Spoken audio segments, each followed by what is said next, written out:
dan halo juga buat teman-teman sekali lagi. Nah, tadi udah dikenalin sedikit nih sama Eka, kenalin tentang aku dan juga tentang apa sih yang akan kita bicarakan 1 jam sampai 1,5 jam ke depan. Nah, ini kan kalau misalnya tentang penelitian kuantitatif itu udah sering juga ya di kampus ataupun pelatihan-pelatihan juga sudah cukup sering ada tentang penelitian kuantitatif. Tapi kelas kali ini sedikit berbeda karena seringkali, ini agak curhat sedikit ya, seringkali ketika ada klien yang datang ataupun juga ketika aku melakukan penelitian kualitatif, seringkali melakukan kesalahan-kesalahan kecil yang akhirnya berdampak pada hasil penelitian yang akan kita dapatkan. Nah, hasil penelitian yang kadang-kala baru kita sadar data-data yang kita dapatkan itu kurang ketika sudah mencapai di hasil. Nah, itu ternyata masalahnya adalah masalah sesimpel kita salah menyusun pertanyaan wawancara. Nah, kalau di kuantitatif itu ada kuesioner, tapi kalau misalnya di kualitatif kita menggunakan pedoman wawancara ataupun pedoman FGD. Kalau misalnya itu salah, itu sangat berdampak ke hasil penelitian kita dan kualitas penelitian kualitatif kita. Oke. Nanti kalau misalnya ada mau pertanyaan, bisa langsung aja raise hand atau langsung tanya aja, nggak apa-apa ya, teman-teman ya. Bentar. Menurut teman-teman, kenapa sih kita penting melakukan penelitian kualitatif? Ayo, kenapa kira-kira? Ada yang mau sharing? Atau ada yang udah pernah melakukan penelitian kualitatif sebelumnya, teman-teman? Nah, oke. Kita lanjut aja. Nah,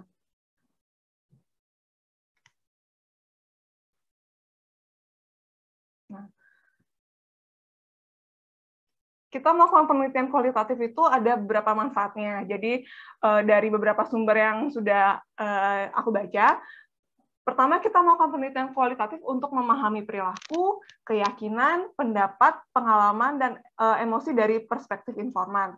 Kemudian yang kedua, itu kita dapat memahami proses aspek hidup informan, seperti bagaimana orang tersebut membuat suatu keputusan. Yang ketiga itu adalah memahami interaksi sosial dan nilai-nilai yang dianut oleh masyarakat. Kemudian, dengan penelitian kualitatif, kita juga dapat mengidentifikasi konteks sosial, budaya, ekonomi, dan fisik di tempat peristiwa penelitian kita berlangsung. Dan yang terakhir itu adalah kita dapat memahami secara rinci terkait masalah sensitif dan kompleks, seperti misalnya seksualitas, kekerasan, dan penggunaan narkoba. Kalau kita lihat dari sini, penelitian kualitatif ini berfungsi juga untuk memfasilitasi atau mengakomodasi kita yang tidak bisa difasilitasi dengan menggunakan penelitian kuantitatif.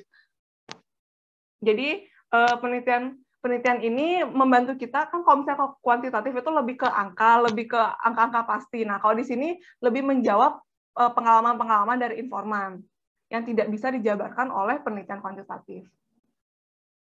Nah, kalau dari segi pengertian sendiri, penelitian kualitatif itu adalah penelitian yang pengambilan datanya menghasilkan data-data deskriptif berupa kata-kata. Nah, itu kayak cerita-cerita yang kita buat sendiri ya teman-teman ya, yang tentunya dari hasil dari wawancara informan yang kita pilih.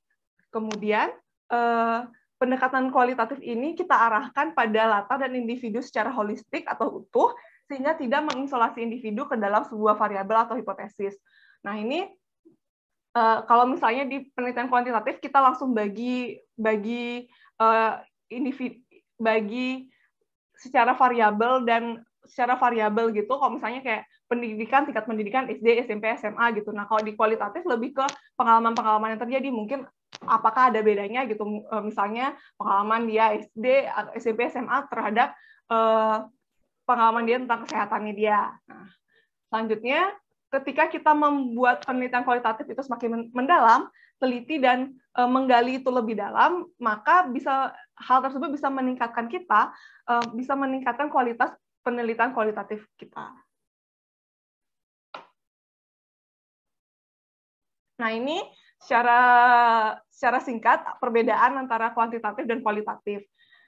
Use quantitative research if you want to confirm or test something, and use qualitative research if you want to understand something. Nah, simpelnya kalau kita ingin mengecek atau mengkonfirmasi sesuatu, itu kita bisa menggunakan kuantitatif, dan kalau kita ingin memahami pengalaman seseorang atau konsep-konsep yang sudah ada, kita bisa menggunakan kualitatif.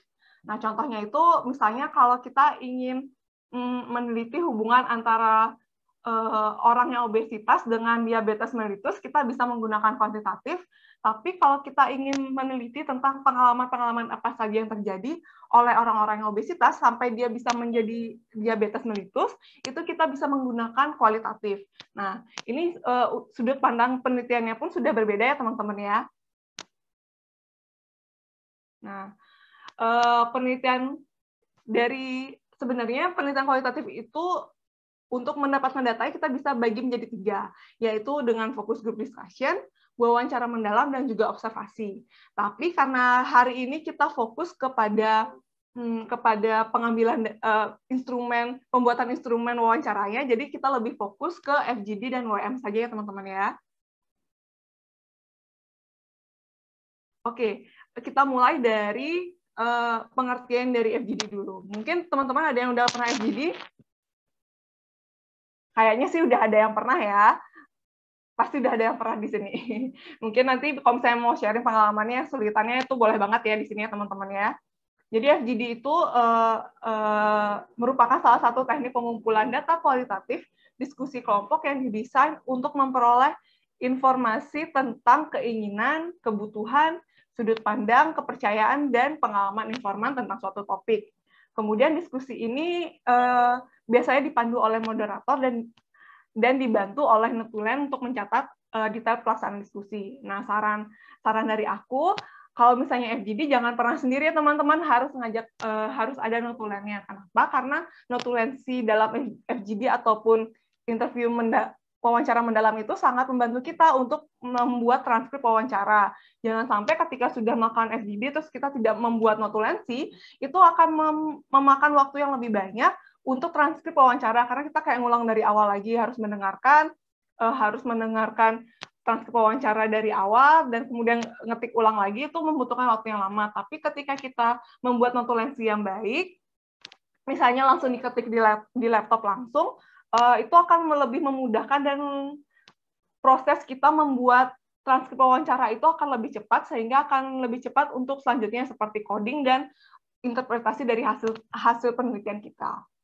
Nah, kemudian dari beberapa sumber itu sebenarnya banyak banget yang menyebutkan berapa sih orang yang harusnya FGD. Ada yang bilang 5-10, ada yang bilang 6-12, dan berbeda-beda setiap sumbernya. Tapi rata-rata menyebutkan antara 6-8.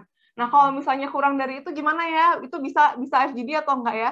Sebenarnya bisa ya teman-teman, karena itu lebih fleksibel. Tapi kalau terlalu sedikit orang, yang kita takutkan adalah kurangnya efisien waktu kita bekerja. Jadi lebih, kan kita sudah ngumpulin orang, tapi orang yang kita kumpulkan sedikit, jadi data yang kita dapatkan juga lebih sedikit gitu. Tapi nggak ada patokan pasti apakah itu salah atau benar ya teman-teman ya. Itu masih bisa, cuman memang efisiensi waktunya aja yang masih sedikit berkurang. Nah, tapi format dari FGD sendiri sebaiknya memang duduk melingkar. Kalau misalnya teman-teman melakukan FGD dengan Zoom meeting, itu bisa banget sebaiknya kameranya dihidupkan saja setiap informannya, karena untuk membantu kita melihat ekspresi wajah dan mimik muka ketika kita melakukan FGD. Kemudian kita lanjut ke wawancara mendalam. Wawancara mendalam itu adalah proses memperoleh keterangan untuk tujuan penelitian dengan cara tanya jawab sambil bertatap muka antara pewawancara dengan informan. Nah, ini bisa juga dilakukan dengan tatap muka atau via telepon. Kalau misalnya informannya nggak bisa ditemuin atau kesibukannya masing-masing, itu masih bisa melakukan secara via telepon. Kemudian di wawancara mendalam itu ada yang terstruktur, semi terstruktur, dan tidak terstruktur. Terstruktur itu berarti kita menggunakan sama persis dengan draft wawancara yang sudah kita buat itu nggak ada penambahan, nggak ada pengurangan. Tapi kalau semi terstruktur itu masih ada perbedaan antara draft wawancara dan juga wawancaranya ketika kita melakukan wawancara langsung. Nah, dan yang kalau tidak terstruktur itu lebih kita sebagai peneliti itu hanya berpatok pada seperti kayak tujuan khusus penelitian kita aja, tapi pertanyaan-pertanyaan itu mengalir saat kita wawancara itu sendiri. Kemudian ini adalah beberapa kondisi kapan sih kita menggunakan wawancara mendalam dan kapan sih kita menggunakan focus group discussion. Ini kalau misalnya kita memilih menggunakan wawancara mendalam ketika topik penelitian kita kompleks dan responden merupakan seorang yang ahli, misalnya profesor ataupun kepala dinas atau peneliti lainnya. Yang kemudian kita menggunakan focus group discussion ketika topik penelitian kita berupa diskusi dan membahas topik tertentu dan memungkinkan untuk beberapa peserta. Poin selanjutnya adalah kita menggunakan wawancara mendalam ketika topik yang kita pilih itu sensitif, seperti kayak tadi kekerasan seksual, atau narkoba, ataupun tentang LGBT. Nah, selanjutnya untuk yang FGD, kita memilih FGD saat topik yang kita pilih itu merupakan norma umum yang di masyarakat. Misalnya kita mau meneliti tentang DBD ataupun diabetes mellitus, atau mungkin sekarang COVID yang sudah diterima oleh masyarakat umum gitu.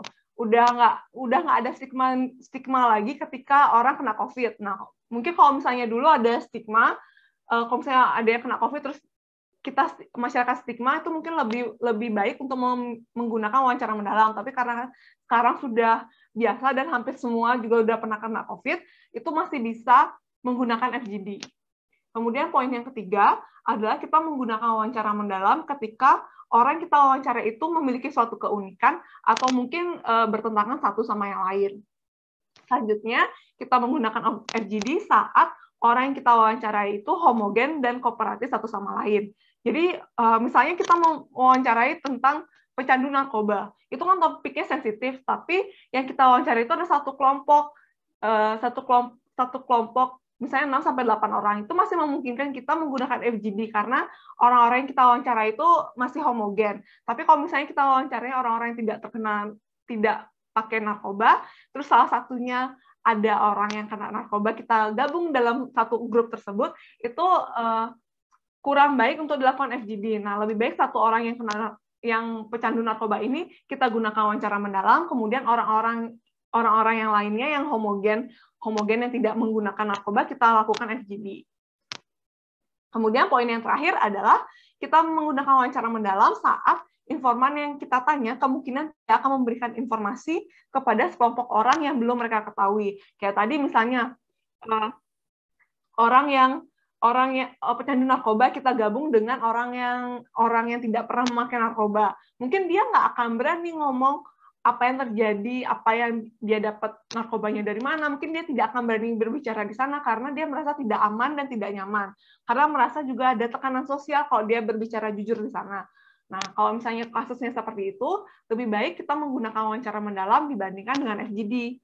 Tapi kadangkala ada juga nih, kita menggunakan FGD saat topik penelitian kita itu mengharuskan individu itu memberikan informasi satu-satu seperti identifikasi masalah ataupun evaluasi pesan untuk program kesehatan gitu misalnya. Jadi kan kadang kalau misalnya kita sendiri diwawancara terus ditanya apa ya Pak evaluasi untuk program ini gitu. Nah, kadang-kadang itu kan kita bikin bingung ya, apa ya? Nah, kalau misalnya dengan FGD itu kadang mungkin menimbulkan inspirasi dari setiap orang sampai lebih mudah untuk mengungkapkan masalahnya apa. Mungkin dia dengar yang ini bilang masalahnya ini oh aku setuju tapi ada tambahan lagi masalah yang lain. Nah, itu akan lebih mudah kita menggali pendapat-pendapat orang ketika dia mungkin sudah mendapatkan inspirasi dari orang lain.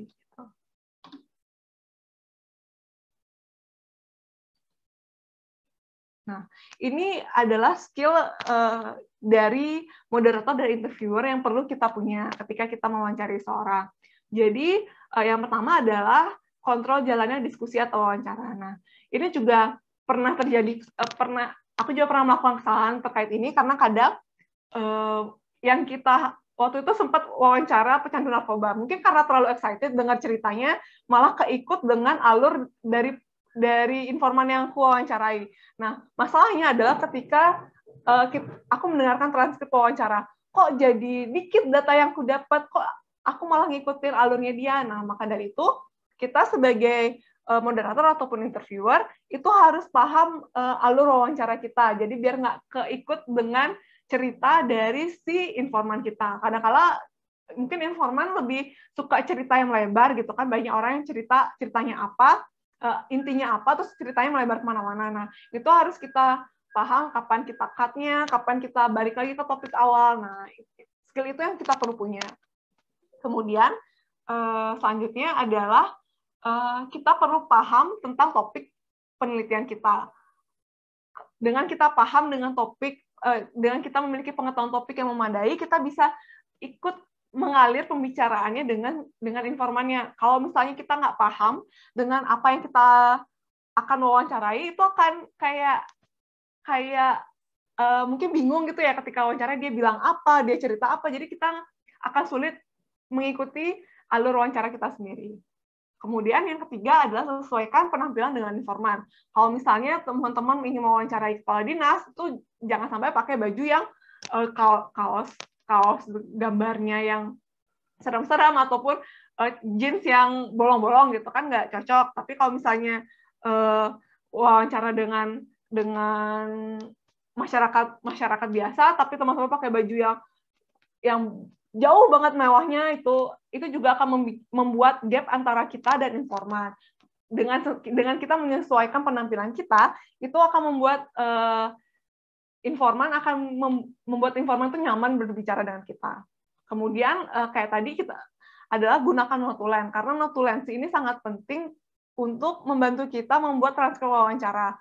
Kalau misalnya notulennya kayak awur-awur gitu, nah itu lebih susah lagi kita bikin transkripnya karena harus dengerin dari awal. Kalau transkrip itu juga butuh waktu yang lumayan memakan waktu. Nah, kalau misalnya kita sudah punya notulensi, kita akan lebih mudah untuk transkrip wawancara. Mungkin akan ada menambah sedikit gitu ya, tapi kalau misalnya sudah lengkap kan itu lebih mudah lagi untuk melanjutkan proses penelitian selanjutnya. Nah, saran dari aku juga, draft pertanyaan moderator itu serupa dengan draft yang dimiliki notulen. Nah, notulen juga sebaiknya paham alur wawancaranya. Jadi kadang mungkin ada pertanyaan yang loncat-loncat gitu. Jadi harus cepat buat notulensinya.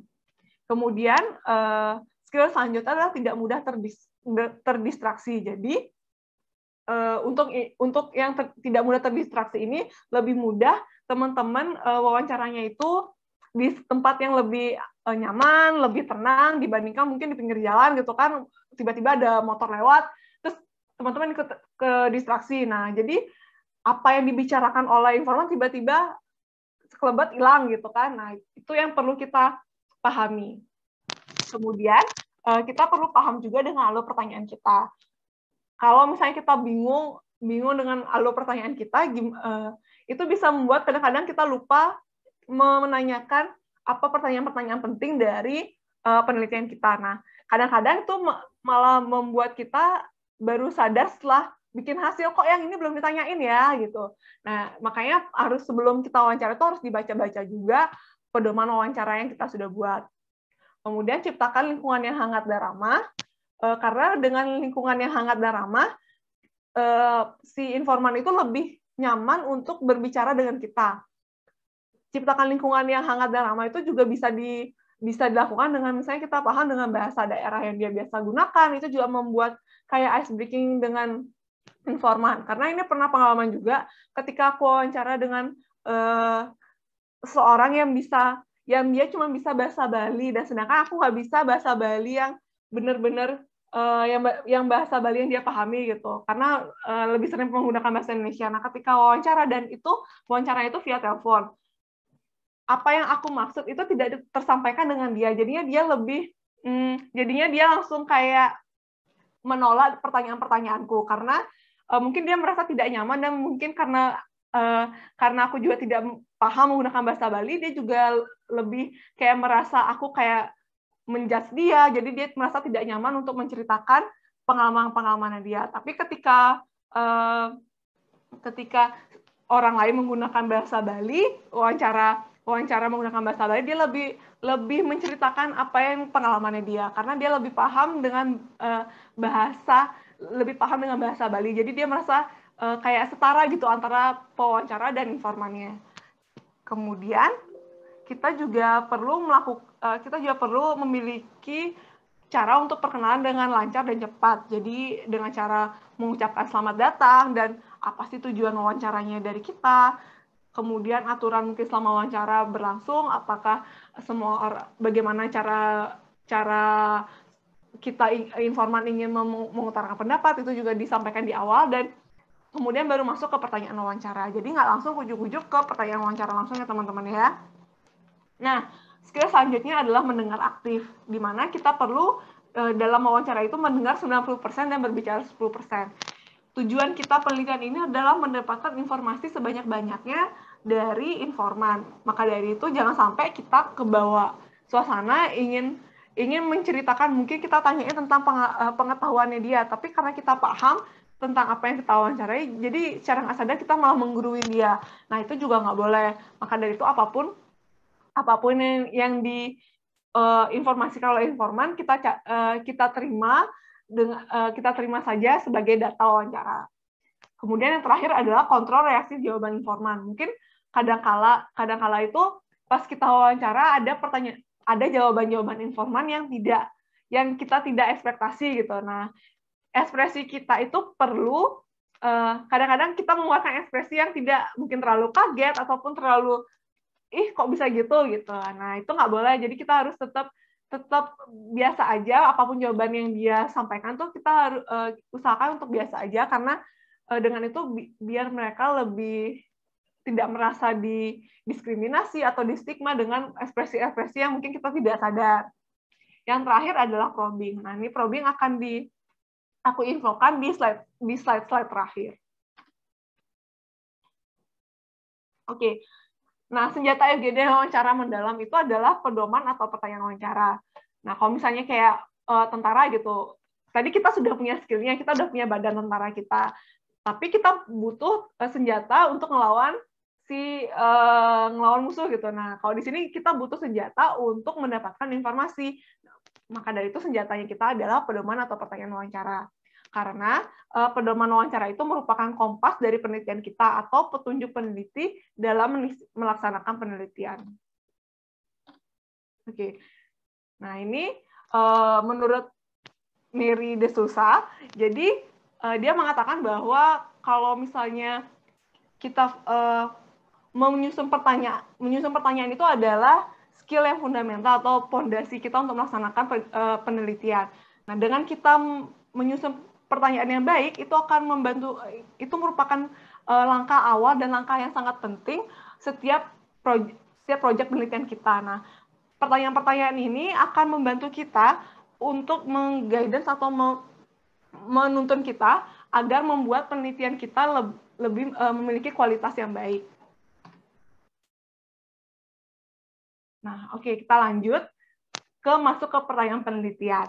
Jadi, pertanyaan penelitian ini dan pertanyaan pedoman wawancara itu berbeda ya teman-teman ya. Jadi, nggak bisa ketika kita membuat skripsi atau tesis, kita membuat pertanyaan penelitian kan teman-teman ya.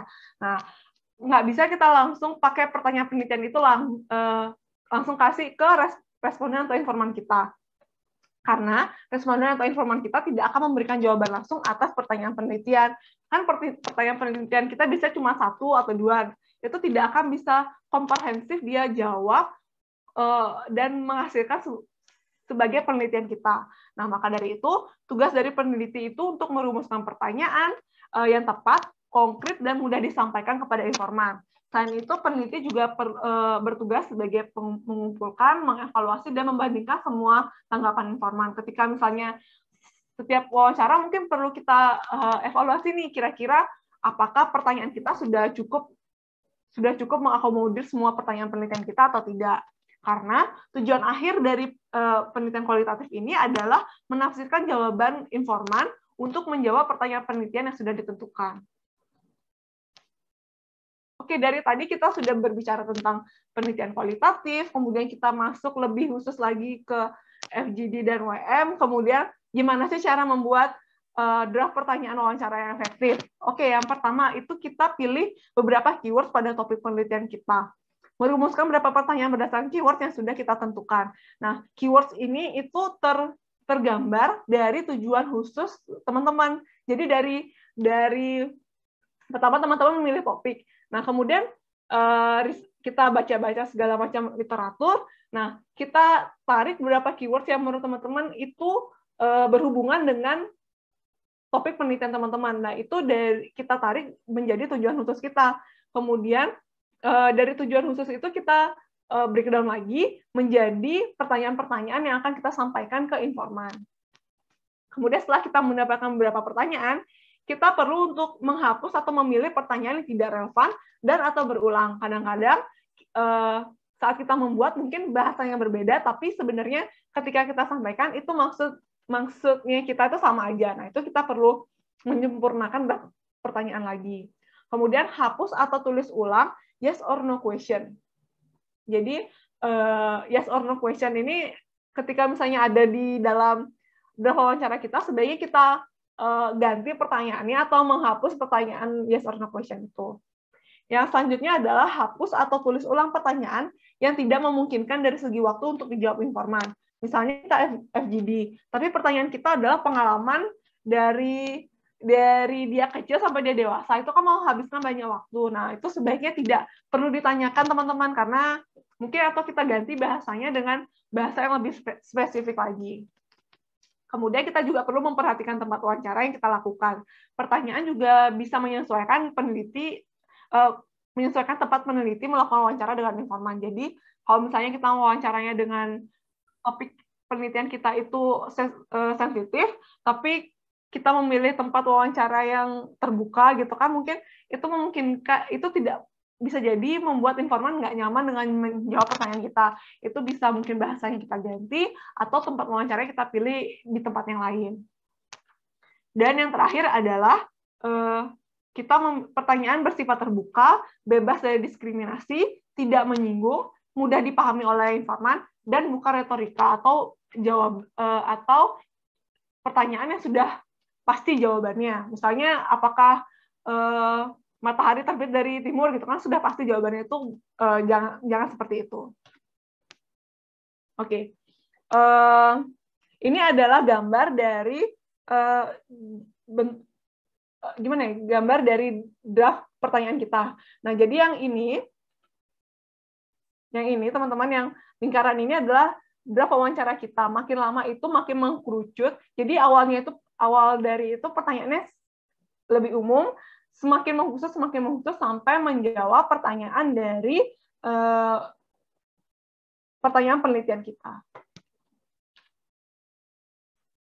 Oke, pedoman wawancara itu sebaiknya kita buat relevan dengan topik penelitian kita, kemudian spesifik, jangan sampai kita topik penelitiannya tentang diabetes, tapi kita pertanyaannya tentang yang jauh dari diabetes gitu. Mungkin kayak misalnya kita ingin bertanya tentang aktivitas olahraganya ataupun pola makannya, tapi yang kita tanya itu aktivitas sehari-harinya dia. Itu kayak terlalu agak melenceng. Kemudian kita juga perlu membuat pedoman tanpa jawabannya sudah ditentukan sebelumnya. Jangan sampai kita sudah memberitahukan jawabannya terus ke informan gitu. Karena bisa jadi jawaban yang kita sampaikan bisa jadi berbeda, tapi karena dia merasa kita sudah punya jawaban, jadi dia nggak mengeluarkan pendapat sebenarnya dari dia. Nah, ini yang tadi yes or no question. Jadi satu hal yang penting dalam pertanyaan wawancara adalah pertanyaan itu harus diarahkan untuk mendalami pengalaman dan pendapat responden. Tapi kalau misalnya kita membuat yes or no question, itu kayak stopper yang menghambat proses penelitian. Jadi kayak berhenti gitu. Kayak misalnya, apakah Bapak setuju dengan hal ini? Ya. Jadi apalagi kalau kita nggak probing, nggak mendalami lagi, itu akan berhenti. Jawaban itu akan berhenti sampai situ aja. Kita nggak tahu kenapa dia jawab iya, kenapa dia jawab enggak, apa alasan dia memilih pendapat seperti itu. Nah, itu kita nggak tahu. Maka dari itu kita sebaiknya mengurangi yes or no question atau menghilangkan dari draft wawancara kita. Ini adalah contoh-contoh dari pertanyaan tertutup dan pertanyaan terbuka. Nah, ini pertanyaan tertutup itu contohnya kayak apakah Anda pernah tes HIV? Jawabannya kan pasti ya atau tidak. Tapi kalau misalnya kita nggak probing lagi, cuma segitu aja data yang kita punya. Padahal bisa kita ubah dengan bagaimana pengalaman Anda melakukan tes HIV. Dia bisa cerita, oh saya pernah melakukan tes HIV di sini, saat itu mungkin kondisi kliniknya seperti ini. Ada banyak cerita yang bisa kita dapatkan dari kita mengubah pertanyaan dari apakah Anda pernah tes HIV menjadi bagaimana pengalaman melakukan tes HIV. Tuh. Ini adalah contoh awalan pertanyaan terbuka. Jadi bisa 5W plus 1H. Kemudian contohnya adalah, contoh lainnya adalah bagaimana menurut Bapak, Ibu tentang hal ini. Kemudian bisa juga tentang ceritakan tentang pengalaman Anda, atau bagaimana perasaan Anda tentang terjadinya hal ini, atau seperti apa rasanya menjadi apa gitu ya. Nah, ini adalah jenis-jenis pertanyaan. Selain yes or no question atau pertanyaan terbuka dan pertanyaan tertutup, ada juga jenis pertanyaan dari pertanyaan primer dan juga sekunder. Pertanyaan primer itu pertanyaan dasar yang diberikan untuk mengawali topik pembicaraan dengan informan. Kemudian pertanyaan sekunder atau probing itu adalah pertanyaan lanjutan yang mengikuti pertanyaan primer agar mendapatkan informasi yang lebih lanjut dari informan. Nah, jadi pertanyaan primer ini itu adalah inti dari pertanyaan kita. Apa sih yang kita pengen tanya? Kemudian kalau misalnya informan itu jawabannya, kan kadang-kadang ada juga informan yang nggak mau cerita banyak. Nah, itu perlu kita probing.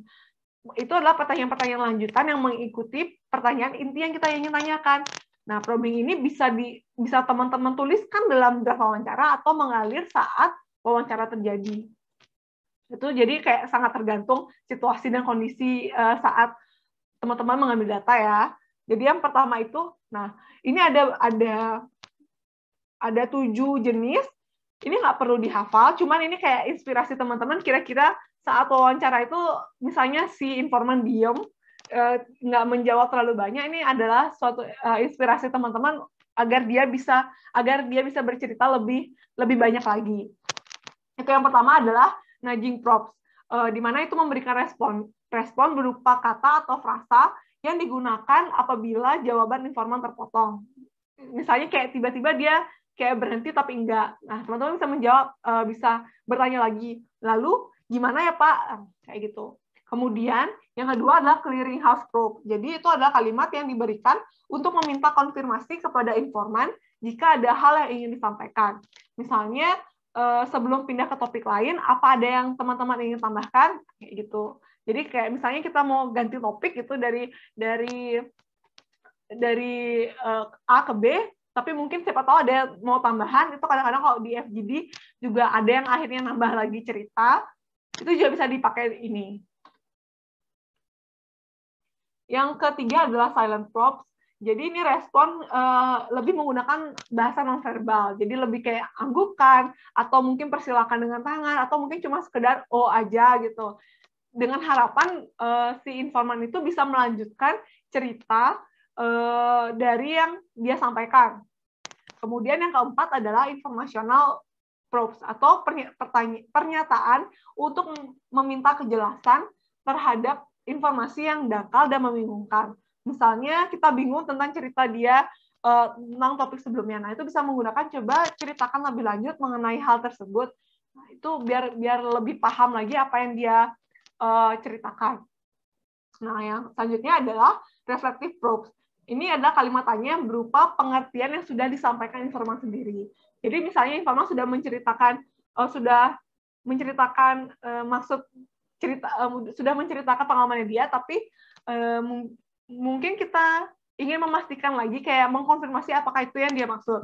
Jadi bisa dipakai, maksud Anda itu teman sejati adalah teman yang bisa menerima apa adanya. Jadi mungkin itu bisa memperdalam dari cerita yang dia sebelum ceritakan. Yang keenam adalah restatement probes. Jadi itu adalah probing yang baru untuk meminta informan melanjutkan pembicaraan karena belum memberikan informasi tersebut. Jadi mungkin dia sebelumnya sudah menceritakan secara lengkap, secara mendalam tentang hal tersebut, tapi ada hal yang sejenis yang dia belum ceritakan. Nah, itu bisa kita tambahkan dengan tadi Anda baru saja menceritakan kondisi ibu Anda. Kemudian bagaimana kondisi ayah Anda setelah bercerai. Jadi saat sebelumnya dia sudah cerita tentang kondisi ibunya, tapi ayahnya belum dia ceritakan, itu bisa kita tambahkan lagi. Yang ketujuh adalah mirror probes. Jadi ini adalah kalimat yang persis sama yang disampaikan dengan informan sebelumnya, dengan harapan informan bisa melanjutkan pembicaraannya. Jadi kita kayak mengulang apa yang dia katakan. Harapan kita dia melanjutkan cerita yang dia sampaikan yang sebelumnya. Oke, kemudian apa saja sih unsur-unsur pertanyaan wawancara? Itu terdiri dari 4C, yaitu clear, concise, center, dan kompleks.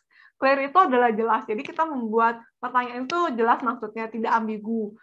Tidak menggunakan bahasa-bahasa yang mungkin berbeda dengan apa yang ditangkap dengan informan. Yang kedua itu adalah concise atau ringkas. Per poin pertanyaannya itu diusahakan ringkas dan mudah dipahami. Jadi nggak saat kita mengutarakan pertanyaan itu jangan sampai sekali kita mengutarakan pertanyaan itu terdiri dari 2 pertanyaan. Nah, itu kita harus pecah dan membuat menjadi ringkas-ringkas.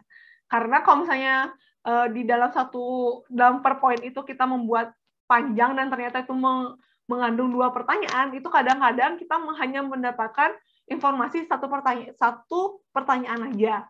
Jadi kalau misalnya kita nanyanya kapan dan di mana gitu kan, itu ada kayak dua poin pertanyaan, tapi kita jadiin satu, dan itu kurang ringkas dan bisa mungkin ada yang jawab cuma kapannya aja, ada yang jawab waktunya di mana aja kayak gitu. Yang ketiga adalah center atau terpusat. Memang tadi bagian yang tadi menjelaskan bahwa kita mulai dari hal yang umum terlebih dahulu sebelum kita mengkerucut ke pertanyaan penelitian kita.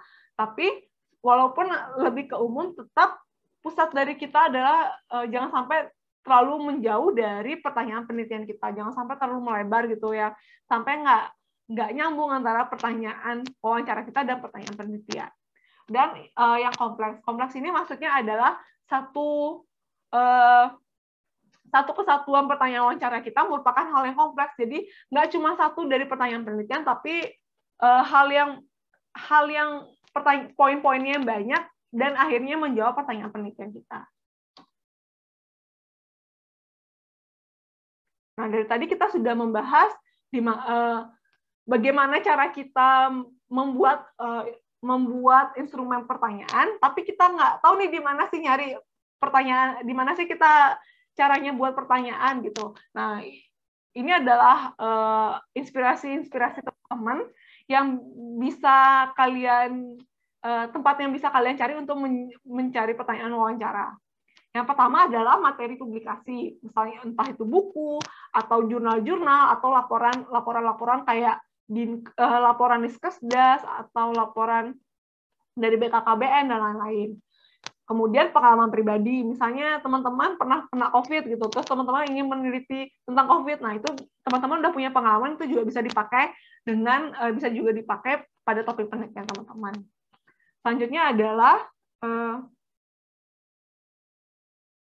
yang ketiga, pengalaman orang lain. Nah, pengalaman orang lain ini mungkin saat kita cerita-cerita itu bisa juga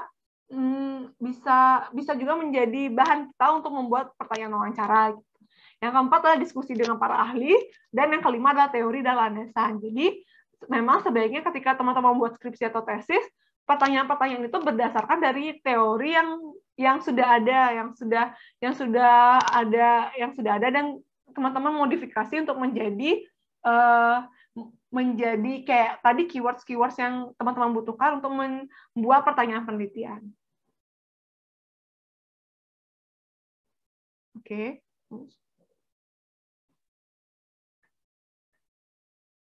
Nah, ini adalah contoh dari salah satu tesis teman aku yang juga penelitiannya kualitatif. Ini adalah judul penelitiannya tentang retensi pelayanan PDP, yaitu perawatan, dukungan, dan pengobatan HIV/AIDS pada ODA di masa pandemi COVID. Jadi ini kayak kelanjutan pelayanan PDP untuk ODA. Kemudian pertanyaan penelitian ini cuma satu, teman-teman. Bagaimana retensi ODA terhadap pelayanan PDP HIV/AIDS ODA di masa pandemi COVID. Jadi kalau misalnya teman-teman cuma nanya ini aja, itu kan tidak akan menjawab pengalamannya dia seperti apa, dan mungkin cuma cerita sebagian aja. Tapi setelah teman aku mencari teori-teori kayak gini, misalnya dia menggunakan teori health belief model, kemudian juga menggunakan teori ini behavior determinants of retention. Nah, dari teori-teori dan referensi-referensi yang dia baca, akhirnya dia juga bisa menarik keywords apa aja yang dia perlu untuk dia buat pertanyaan penelitian, dan tujuan khusus apa yang ingin dia capai. Jadi kalau dari sini bisa kita pahami keywords yang ingin dia cari, yaitu yang pertama mengetahui persepsi manfaat retensi layanan PDP pada ODA. Jadi di sini ada keywords-nya itu ada persepsi manfaat, ada persepsi hambatan, dan kemudian dia juga membuat keywords-nya tentang gambaran informasi, terus gambaran motivasi dari ODA kayak apa. Selanjutnya yang kelima adalah gambaran keterampilan perilaku dari ODA, dan yang terakhir adalah perilaku retensi ODA itu sendiri. Jadi kalau kita cuman berpatok pada pertanyaan penelitian aja, kita nggak bisa, kita nggak akan bisa, dan kita tidak bisa mengharapkan responden atau informan kita menjawab secara lengkap dan gamblang, dan akhirnya bisa digunakan menjadi skripsi atau tesis kita. Tapi setelah seperti ini, mungkin setelah kita breakdown keywords-nya, mungkin lebih terlihat nih arah penelitiannya akan kemana. Oke, sekarang aku stop sharing dulu. Ini ada contoh dari pertanyaannya dia yang mungkin teman-teman bisa pakai, bisa menjadi inspirasi. Oh, ternyata dari pertanyaan penelitian bisa menjadi sebanyak ini pertanyaannya. Ini. Jadi dimulai dari karakteristik responden dulu. Jadi sebelum masuk gimana pelayanan, gimana retensi pelayanan PDP-nya, dia masuk dulu. Kapan sih pertama kali mengetahui status HIV, kemudian ada probingnya. Nah, ini juga ada probingnya. Jadi mungkin cuma ketika nanya kapan, cuma dijawab mungkin 1 kalimat gitu, tapi bisa di-probing lagi gimana perasaannya pas di-probing. Saat itu mungkin hasil wawancaranya itu akan lebih mendalam lagi, dia menceritakan bagaimana pengalaman dia, bagaimana kondisi dia saat itu. Ada lebih banyak data yang bisa kita dapatkan dibanding kita hanya menggunakan kapan pertama kali mengetahui status HIV. Nah, ini dari setiap tujuan, dia breakdown lagi ada 2 pertanyaan. Ini kayak persepsi manfaat, dia bisa tanya lagi apa saja manfaat yang diterima, apa saja manfaat yang didapatkan sebelum dan selama COVID. Nah, jadi ada pertanyaan-pertanyaan lagi yang di breakdown dari tujuan khusus yang tadi yang sudah dia tentukan. Nah, tujuan khusus itu dia tentukan setelah dia dapatkan dari teori-teori yang dia cari sebelumnya, kayak gitu, teman-teman. Oke. Kira-kira ini pertanyaannya. Mungkin kalau misalnya ada yang mau bertanya, bisa langsung, atau kayak di chat udah ada ya, teman-teman ya. Oke, berarti sudah selesai, Tri. Oke. Ya. Terima kasih banyak, Astri. Jadi sudah cukup komprehensif ya penjelasannya di awal, dijelasin dulu tentang karakteristik penelitian kualitatif, kemudian tips-tips tentang pertanyaan penelitian itu juga, atau draft kuesioner, instrumen penelitian itu juga berlaku di FGD ya, Tri ya. Tadi kan wawancara dan juga FGD. Nah, ini juga sudah ada pertanyaan dari teman-teman peserta. Yang pertama dari Kak Dharma Kusuma. Izin bertanya, kalau penelitian kualitatif, apakah bisa berdiri sendiri atau sistemnya berkelanjutan? Kualitatif dulu, kemudian lanjut kuantitatif atau sebaliknya. Kemudian yang kedua, kalau dengan model kuesioner masuk ke penelitian kualitatif atau kuantitatif ya Kak, agak bingung. Mungkin bisa dijawab dulu pasti atau lanjut ke pertanyaan lanjut. Dijawab aja dulu ya biar fokus. Oke. Ya, Jadi silahkan. yang pertama itu kalau pertanyaan kualitatif apa bisa berdiri sendiri, bisa. Karena tadi kan pas kita ngambil data itu ada 3 jenis ya. Nah, saat kita melakukan penelitian kualitatif itu ada namanya triangulasi. Jadi nggak cuma kita milih salah satu dari 3 itu. Jadi biasa itu minimal 2. Entah kita milih FGD atau WM, FGD dan WM, atau FGD dengan observasi, atau misalnya WM dengan observasi. Nah, dengan kita sudah mentriangulasi atau memvalidasi, kalau misalnya di kuantitatif itu kan ada validasi kuesioner dulu. Kalau di sini, kita memvalidasinya itu dengan cara membandingkan antara metode FGD dengan WM atau FGD dengan observasi. Itu sudah bisa kita lakukan penelitian kualitatif. Kemudian yang nomor 2, kalau dengan model kuesioner itu masuk ke penelitian kualitatif atau kuantitatif ya Kak. Nah, kalau model kuesioner itu kan biasanya kalau kuesioner memang digunakan untuk kuantitatif, tapi itu kita bisa pakai inspirasi pertanyaan itu bisa kita pakai untuk ke pedoman wawancaranya. Jadi nggak kita contoh semuanya, tapi itu bisa menjadi inspirasi kita dalam membuat pedoman pertanyaan wawancara. Kira-kira sampai situ. Ya, berarti kalau untuk pertanyaan yang pertama itu bisa berdiri sendiri gitu ya, Kak Astri ya. Jadi kualitatif bisa, penelitian pure kualitatif. Kalau misalnya kalau kualitatif dan kuantitatif itu mungkin namanya mixed method gitu ya. Iya. Betul. Atau mungkin juga tadi apakah yang kuantitatif dulu atau kemudian dilanjutkan kualitatif itu bisa. Mungkin kadang di skripsi ataupun tesis kan kadang-kadang kita mungkin ada yang buat penelitian kualitatif, kemudian rekomendasinya perlu adanya penelitian kualitatif untuk menjawab pertanyaan-pertanyaan yang belum bisa dijawab sama peneliti sebelumnya. Nah, itu juga bisa.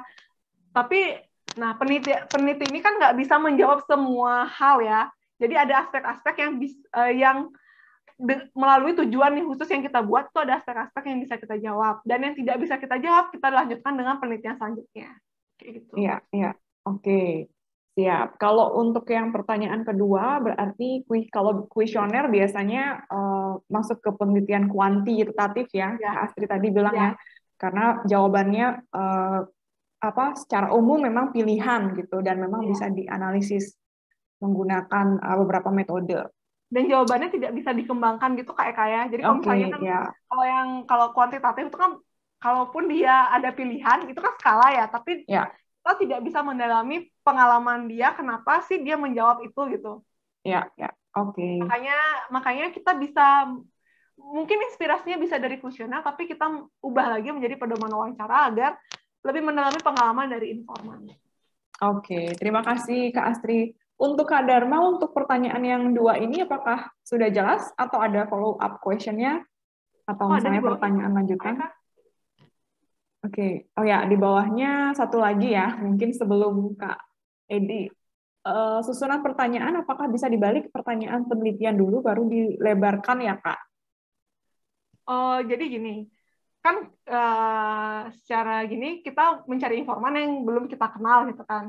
Kenapa lebih baik mulai dari hal umum dulu, itu adalah biar lebih kayak ice breaking juga gitu kan, kita kayak kenalan juga dulu apakah dia bagaimana kerjaannya dia, bagaimana kalau misalnya tadi kayak orang HIV, kita kan perlu tahu dulu latar belakang dari informan yang kita wawancarai. Dengan kita paham siapa yang kita wawancarai dan kita paham dengan latar belakang informan, kita bisa pelan-pelan kita bisa masuk ke pertanyaan penelitian. Tapi kalau misalnya kita langsung masuk nih ke pertanyaan penelitian, kita nggak kenal nih sama orang yang kita mau teliti. Kayak tadi misalnya kita mau wawancarai Oda, kita nggak tahu latar belakang Oda, terus kita tanya langsung gimana gimana pengalaman bagaimana dengan retensi pelayanan ini? Kan dia pasti kaget dong, kok langsung tiba-tiba langsung ditanya ini gitu. Nah, dengan kita paham dulu, kita pelan-pelan kita masuk, itu akan membuka dan kita mendapatkan data yang lebih banyak. Oke. Ya, berarti pertanyaan basa-basi dulu ya, Ya. Kak Astri ya. Basa-basi tapi tetap nyambung ya tetap nyambung dengan topik penelitian. Ya. Oke, siap. Untuk PDKT lah ya. Iya, PDKT. Kan nggak mungkin langsung aja pacaran kayak saya. Ya. Nanti malah kabur ya yang di PDKT-in. Oke, siap. Lanjut pertanyaan dari Kak Edi. Semoga jelas tadi jawabannya ya, Kak Dharma.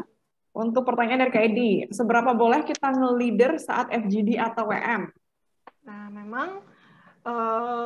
memang saat FGD dan WM itu kita adalah sebagai leader ya, kita yang mengarahkan arahnya gini. Seberapa boleh kita nge-leader? Memang kita leadernya, tapi kalau kita merasa dia sudah terlalu melenceng ceritanya atau mungkin sudah terlalu panjang, kadang-kadang ada yang memang informan itu suka banget cerita. Mungkin kita tanya cuma apa, tapi dia ceritanya dari awal dia lahir sampai dia sekarang, itu kan udah jauh melebar. Nah, itu kita bisa tanya ulang dengan cara mungkin nyelanya lebih sopan gitu ya. Jadi maksudnya ini sampai ini ya gitu. Okay. Kita harus paham juga, belajar juga cara memotong jawaban informan ketika mungkin sudah terlalu panjang gitu. Iya, biar nggak capek juga mungkin penelitinya gitu ya, dengerin tiba-tiba 2 jam atau 3 jam gitu ya wawancara. Dan kalau misalnya terlalu panjang di satu orang kan nanti kita nggak dapat di orang lainnya juga gitu kan. Orangnya juga udah terlalu capek mengikuti diskusi, terus jadinya dia juga nggak cerita banyak informan yang lain kayak gitu. Oke. Nah mungkin itu perbedaannya ya Kak Astri mungkin ya antara ngewawancarain satu orang aja dalam interview wawancara mendalam sama 5-10 orang dalam FGD gitu ya. Jadi pembagian waktunya juga mesti dipertimbangkan gitu. Oke. Biar tidak saat FGD biar tidak kita fokus di satu orang aja ternyata karena dia terlalu cerita terlalu banyak. Iya. Oke.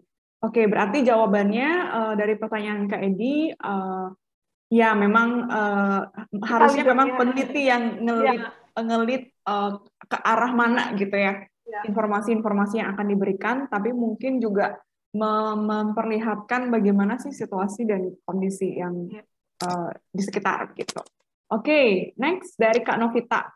Kalau kita melakukan wawancara by phone, ada sarankah untuk notulensinya yang baik? Karena kadang kan kalau telepon itu kita susah fokus untuk notulensinya. Oke. Ini juga memang agak sedikit tricky ya. Kalau misalnya by phone itu bisa kita agak susah. Jadi waktu itu aku pernah pakai telepon dan memang langsung notulensi. Tapi ya memang karena kondisinya nggak bisa untuk orang lain ikut dalam notulensi ya. Jadi ketik aja yang seberapa kita bisa gitu. Nanti kita tambahkan dibanding sama sekali tidak ada notulensinya. Karena kalau misalnya kalau sudah kita ada notulensinya sedikit kan tinggal tambahkan yang kurang-kurang. Dibandingkan dari awal sama sekali tidak ada. Karena kalau misalnya transkrip dari awal yang benar-benar kosong itu kan kayak susah ya, lebih susah kita mengikutinya ya, apalagi kayak udah lupa apa yang kita pertanyakan. Tapi kalau saat itu kita langsung notulensi lebih cepat juga buat transkrip wawancaranya. Oke, ya. Berarti tetap penting ya Kak Astri ya, notulensi walaupun by phone gitu. Dan jangan lupa untuk direkam. Ya, sip. Jangan lupa untuk direkam. Bagaimana Kak Novita, ada pertanyaan lanjutan atau sudah jelas? Sip. Lanjut ke Kak Margareta. Apakah semua peserta FGD perlu ditanyakan pertanyaan yang sama untuk semua peserta? Misalnya ada 10 pertanyaan, apakah semua peserta ditanyakan 10 pertanyaan tersebut? Atau bisa dibagi-bagi, misalnya peserta A dan B, pertanyaan 1 dan 2, peserta C dan D, pertanyaan 3 dan 4. Gimana, Kak Astri? Itu ngalir banget dengan alur FGD kita. Jadi, memang kalau aku sendiri memang kebanyakan ketika pertanyaan yang aku buat itu kebanyakan hampir kalau misalnya kayak penting-penting mungkin kayak tadi HIV gitu. Kalau misalnya sudah gimana kondisi saat di HIV mungkin semua tuh bisa jawab. Tapi kalau misalnya ada pengalaman gitu, nggak semua sih orang aku suruh jawab karena mengingat waktu juga ya. Apalagi kalau misalnya dari tempat yang sama gitu, misalnya sama-sama misalnya di Bali gitu, sama-sama dari kabupaten belalang gitu, misalnya ada 2 orang gitu, nanti satu aja yang aku tanya, terus yang lain mungkin ditanyanya itu ada tambahan atau enggak. Oke. Ya, Jadi ya. tergantung alur alur FGD-nya juga sendiri. Tapi kita lihat juga kalau misalnya ada satu orang yang terlalu dominan, kita biarkan orang lain untuk menjawab gitu. Oke. Harus semua dijawab, tapi bukan harus stuck yang pertanyaan nomor 1 harus A sama B yang jawab, itu enggak, karena itu kita lempar lagi ke forum. Mungkin Oh, oke. yang lain yang bisa jawab, mungkin pertanyaan 1 si E sama si F yang bisa jawab, si A B C nggak jawab kayak gitu, itu bisa juga. Oke. Berarti tergantung dari karakteristik pertanyaannya tadi ya, Kak Astri Ya, ya. Ada pertanyaan yang memang mesti semua peneliti jawab. memang menginginkan setiap jawaban dari setiap peserta begitu. Tadi ada juga karakteristik pertanyaan yang memang bisa hanya 2 sampai 3 peserta yang jawab Ya. gitu ya, Kak Astri. Dan mungkin yang lain nanti tinggal menambahkan aja gitu. Oke. Tinggal menambahkan apakah kira-kira sama atau enggak. Iya, ya. Oke. Bagaimana Kak Margareta? Apakah sudah jelas? Oke, siap. Ya, ada lagi mungkin teman-teman terkait dengan penyusunan instrumen FGD dan juga wawancara. Mungkin juga bisa sharing pengalamannya ya dalam mengelit FGD dan juga wawancara. Memang beberapa kali melakukan itu butuh kebiasaan juga ya, kebiasaan Ya, untuk bertanya dan bisa mengingat langsung pertanyaan yang ada di draft pertanyaan gitu, biar mengalir kayak ngobrol itu mungkin agak challenging juga. biar nggak kaku gitu ya, kayak Iya, kadang-kadang betul. kadang-kadang kita FGD malah kitanya sendiri kaku karena kita nggak paham mau nanyain Wah, apa. iya, iya. Berarti mungkin itu salah satu tipsnya ya, Kak Astri ya. Tadi yang juga disampaikan oleh Kak Astri bahwa pahami juga dengan alur pertanyaan dari draft-draft pertanyaannya. Dan kadang-kadang kalau Kak Astri sendiri mungkin bisa diceritakan pengalamannya, kalau pertanyaan itu kan biasanya kita buatnya dari misalnya 1 sampai 10 begitu ya. Kalau misalnya pertanyaannya loncat-loncat gitu ya, misalnya ada 1, 2, 3, ke pertanyaan ke-8, kemudian balik lagi ke-6, atau kemudian ke-9 gitu, gimana tuh Kak Asri kira-kira? Ini kalau misalnya ada notulensi ya, ada orang Mm-mm. notulen juga, itu yang moderator dan notulen itu harus paham juga alur pertanyaannya. Jadi bukan Oke. cuma moderatornya aja yang paham. Nanti kayak tadi kayak bilang loncat-loncat terus si moderator bingung, si notulennya bingung gitu kan Ya, ngetiknya ya. gimana. Nah itu juga perlu juga pemahaman antara notulen sama moderator. Sebenarnya Oke. nggak apa-apa kalau loncat-loncat, yang penting pertanyaannya itu semua kejawab, nggak ada Ya. masalah. Dan kalau misalnya pun notulensinya agak berantakan, misalnya karena loncat-loncat, tapi yang penting apa yang disampaikan sama informannya sudah tercatat dalam word yang kita tulis gitu. Oke, terima kasih. Berarti memang tidak, maksudnya tidak pakem yang 1 sampai Iya, 10 urutan gitu ya. Jadi tergantung, kan kadang-kadang jawaban peserta itu jawabannya ngelit. kita Ya, nggak bisa kita betul. langsung gini ya, langsung bisa prediksi gitu. Iya, ya. Nah, kalau nah ini pertanyaan dari Kak Margareta juga. Bila FGD melalui digital, apakah peserta boleh memberi jawaban via chat dan langsung bisa dianggap valid kira-kira? Tetap bisa kan, karena kita juga itu juga merupakan sebuah data. Itu kalau Mm-mm. misalnya ditanya juga bisa kita perlihatkan buktinya. Ya. Karena kadang-kala karena aku pernah juga wawancara FGD tapi orangnya itu nggak bisa masuk ke dalam ke Zoom-nya. Jadi Oh, karena oke. mungkin masalah koneksi, dia nggak bisa ikut serta langsung dalam Zoom. Jadi kalau misalnya dia pertanyaan, dia bisa jawab lewat via chat kayak gitu. Oke, Karena berarti masih mungkin kan bisa. situasi dan kondisinya kita nggak selalu sesuai dengan hal yang kita harapkan gitu kan. Ya.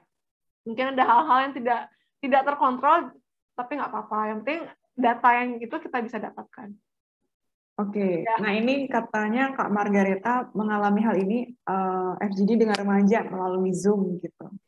sama Kak Margaret juga waktu itu saya juga FGD-nya dengan remaja juga. Jadi kadang-kadang agak random gitu ya. Iya, iya, iya. Oke. Sip. Nah, ini juga sebenarnya ada yang ingin tanyakan nih Kak Astri. Kalau terkait dengan leading questions, kadang-kadang kan kita sebagai peneliti itu agak gatel gitu ya untuk memberikan leading question yang artinya pertanyaan yang mengarahkan ke jawaban tertentu begitu. Misalnya kayak gimana ya?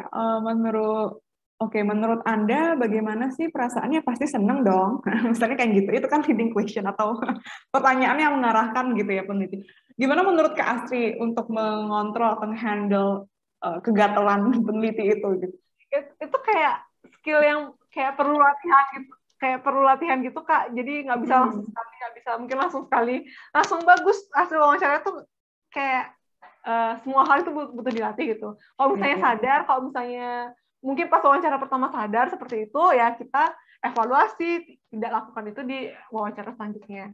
Karena ini aku juga sering juga alamin. Jadi waktu pas saat wawancara pertama, ini kan mau misalnya ada penelitian. Nah, di wawancara pertama itu sering banget kayak ada data yang kurang lah, ada yang karena masih belum terbiasa dengan alur wawancara gitu, ada data yang kurang, ada yang mungkin kadang juga nggak sengaja leading question dan segala macam.